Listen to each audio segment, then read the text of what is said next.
ഞാൻ ഒരാളെ തൊടുന്നതും മറ്റൊരാളെ തൊടാൻ അനുവദിക്കുന്നതും സ്നേഹവും അക്സെപ്റ്റൻസും വരുമ്പോൾ മാത്രമാണ്. പക്ഷെ എന്നെ റേപ്പ് ചെയ്തപ്പോൾ ഞാൻ എതിർക്കാതിരുന്നത് ജീവഭയം കൊണ്ടാണ്. അത് കൺസെന്റ് അല്ല.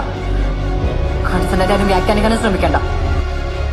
യുവർ ഓണർ, ഇവിടെ ഒരു റേപ്പ് നടന്നിട്ടുണ്ടോ എന്ന് പോലും പരിശോധിക്കേണ്ടിയിരിക്കുന്നു. യഥാർത്ഥത്തിൽ റേപ്പിന് വിധേയ ഒരു പെൺകുട്ടിക്ക് ഇങ്ങനെ ഒന്നും പെരുമാറാൻ സാധിക്കുമെന്ന് ഞാൻ കരുതുന്നില്ല. പിന്നെ എങ്ങനെയാണ് അവർ പെരുമാറേണ്ടത്?